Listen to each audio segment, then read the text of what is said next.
Good morning. It's been a long time since I've had a word on air. I have made some video transmissions, but one in particular kind of coincided with the 6-month anniversary of Colleen's passing, and it kind of descended, if you know what I mean. So there's quite a collection of videos like that. I thought I'd start again. I will post this one. This has a more positive bit of verbiage on my existence here. So anyway, the news, the positive news. Yesterday I went down and put the last words on the mural in the village. So all that's left to do is to put the title there and sign it, which I will do with a stencil. It's a good old crow. I've got a new stencil to put up there now. Colleen's Dancing Devil. This was the last project that Colleen had involvement with. I may have mentioned it before, but I'm going to mention it again. Colleen loved history, she loved doing research, and the internet made it very easy. A project like this, particularly because it was in our village where we've been made so welcome, Colleen wanted to dig around and find more information, which led us down all kinds of interesting related rabbit holes. First of all, I'll get you down to the wall itself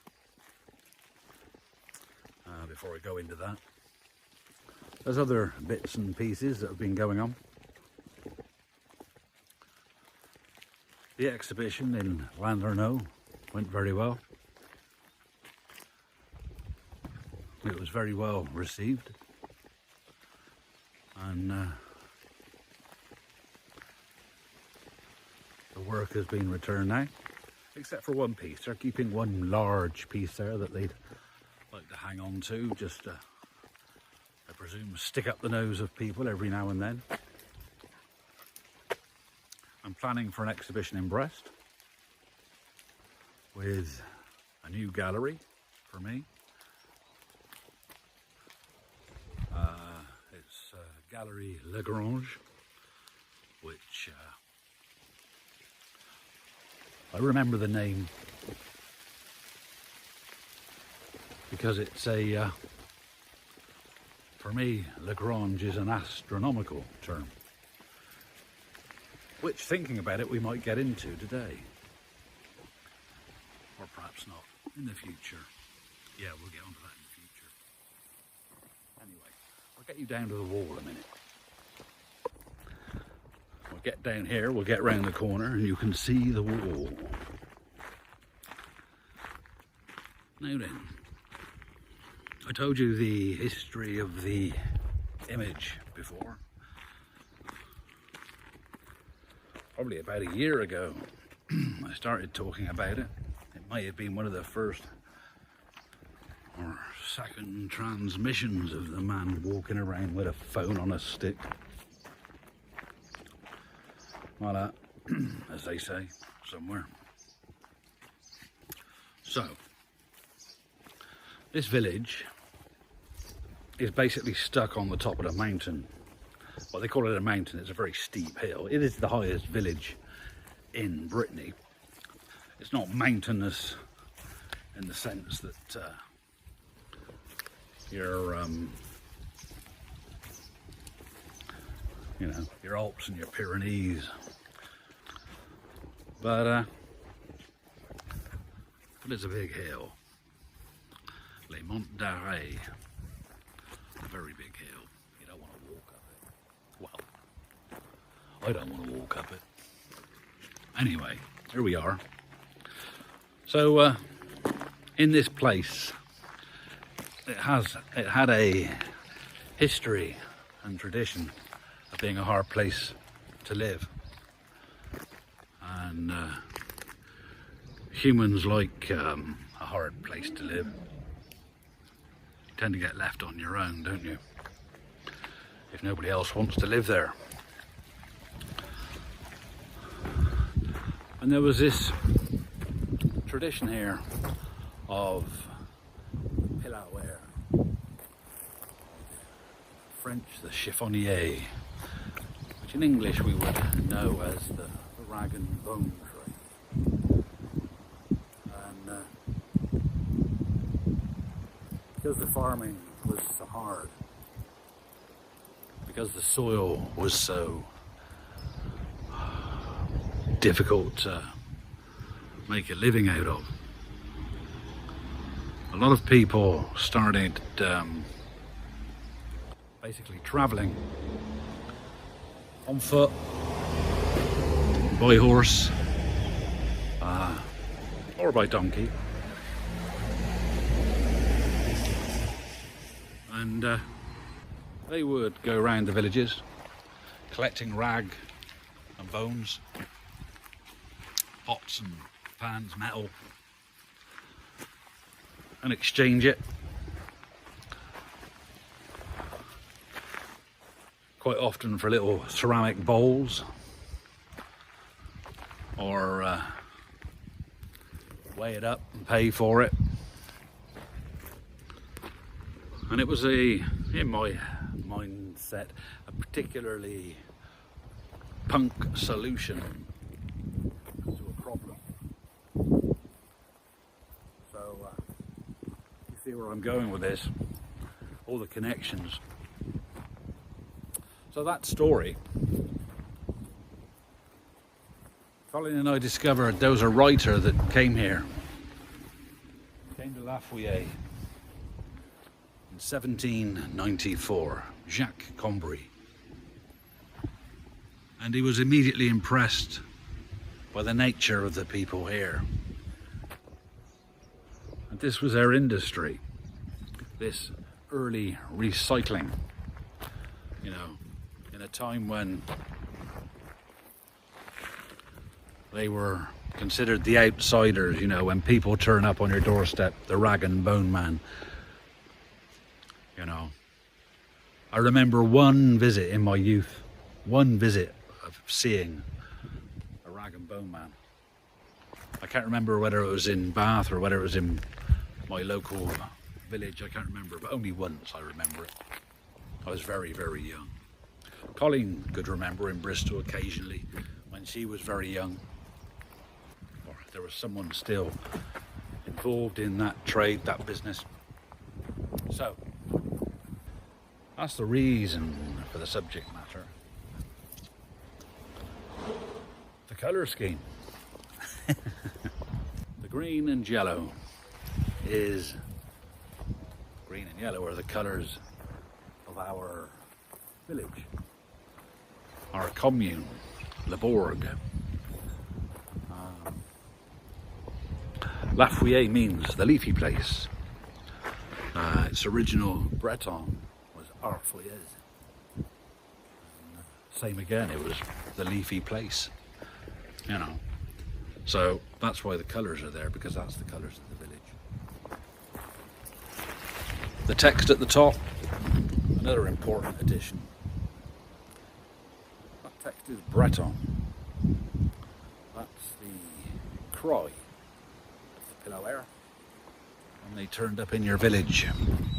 When you heard that, you knew, get all the odds and sods out that, you know, you'd been saving up, that you might get a few bob for if you exchange them, or you might get some new little pots or something. You know, don't throw away rubbish if someone wants to pay you for it. So that's what that is up there. So I can't remember the exact translation. I don't have any Breton, so I'll bless you with that later. Perhaps I'll put it in the, I'll take some photos. See, one of the reasons for doing it like this fits in with the title of the piece. Because they travelled all around, these people were almost, because they travelled from village to village, town to village or whatever, and they did travel a long way. They'd be away from home for weeks and months even. They would pass on the news, what was going on here and there. So the title is The Word on the Road. So I'm transmitting from the house. There was a level of my competence with this technology. Here you are. This is what happened. I don't know what button I bloody pressed, but it all went like this. So I'll finish off here. I'll take you for a walk around the garden. Here comes Pooch with the ball. Right, Pooch, the mural. Colleen loved this village, so the mural was important to her. And it's the last piece of work that Colleen actually had involvement with her. She helped research all the stories and history of the rag and bone trade in this neck of the woods.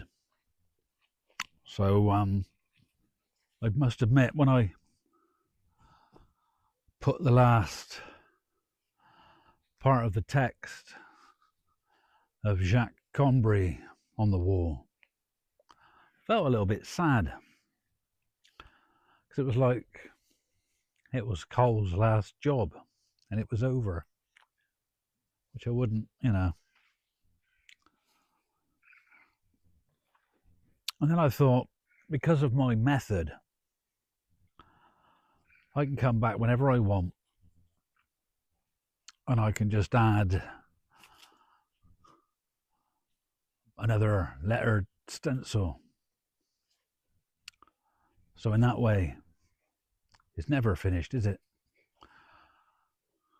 Cole's work is always sort of in process, which suits me,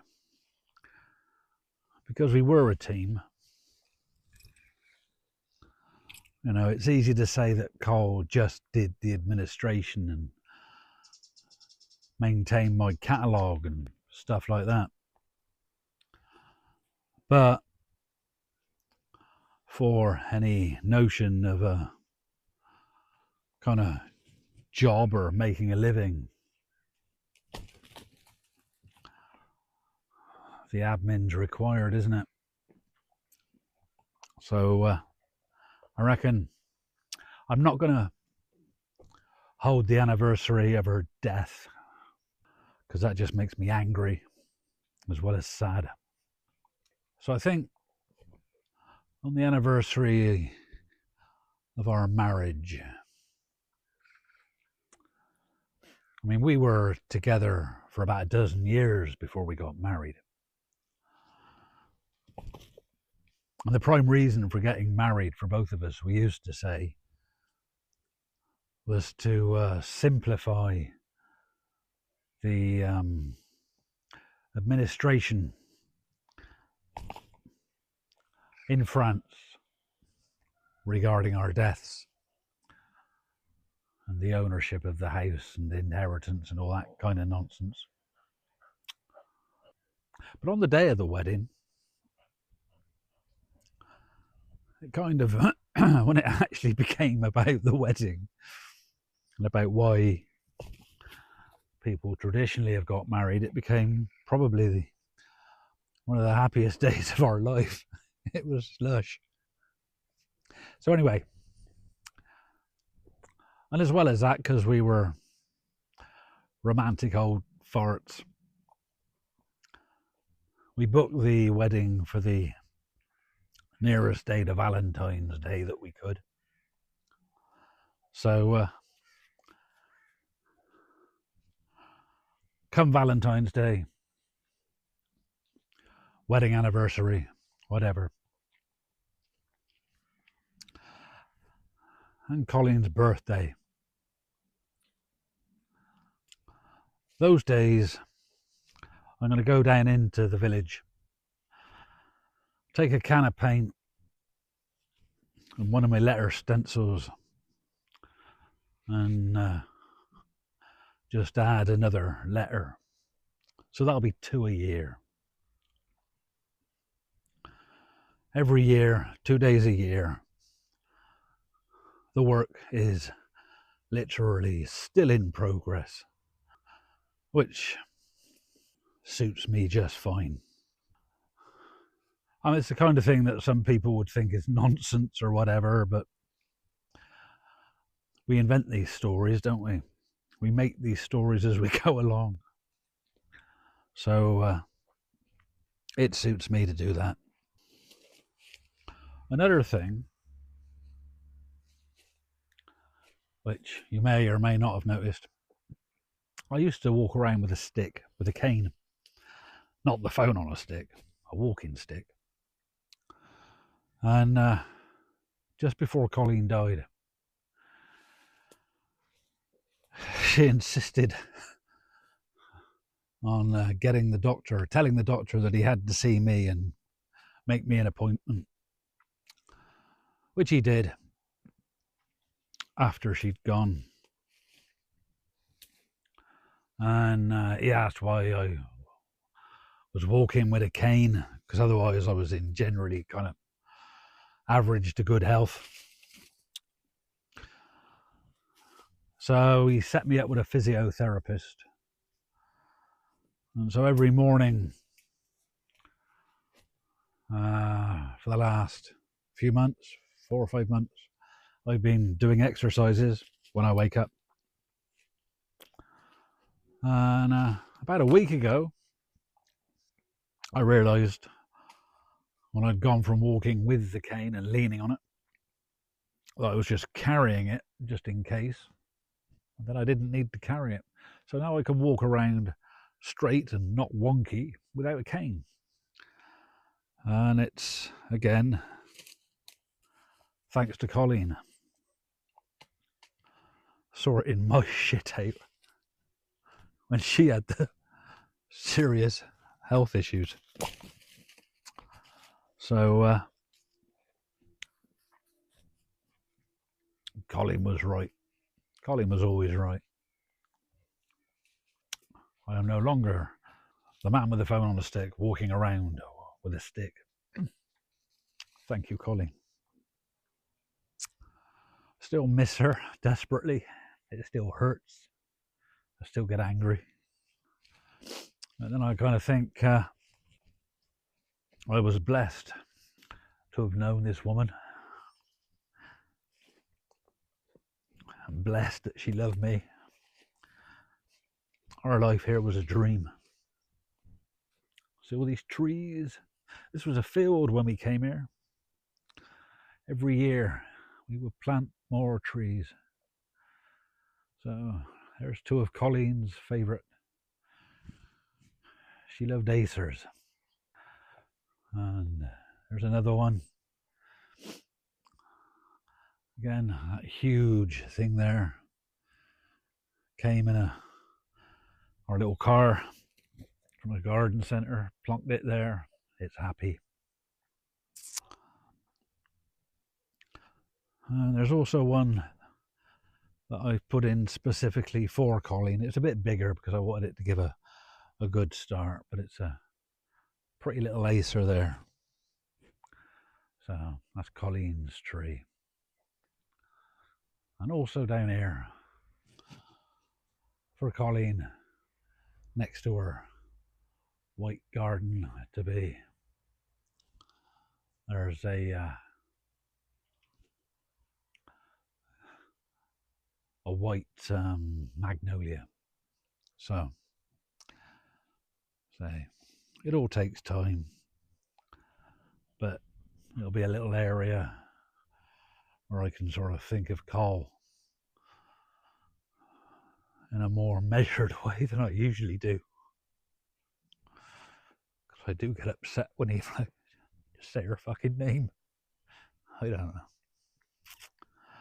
But we get on with it, don't we? That's what she told me. Free breakfast. Right. So hopefully I haven't ballsed this video up. I haven't pressed the wrong button. I hadn't turned into a Benny Hill routine. So while I'm sat here shoving as many blackberries into my chops as is humanly possible, I'll leave you with that. So what else is going on? Like I said, I've got an exhibition in Brest coming up in September. I've sent some work, which includes some work of the set of pieces inspired by Colleen. Two of them are portraits of Colleen. They're going to Denmark, which is quite fitting, because Colleen always wanted to go to that part of the world. So she's going to the Gallery Kirk, which is on the coast of Denmark. So it's, in my head, whether it is or not, that's Scandinavia. So Colleen is finally getting to go to Scandinavia, or the idea of Colleen is getting to go to Scandinavia. All right. So, heads up, chin up, and I'll carry on with my work. There's a small little show. I've got some work with Benoit at Lavomatic. Again, that's in September. Is there anybody I've forgotten? There's some odd little individual projects I'll be doing where I just turn up and stick some things on walls. Colleen's dancer, probably. So I'll sort it out. I'll get it more organised, and I'll keep up these transmissions on a more regular fashion, I promise. Promise to you, because I promised to Colleen, so I will.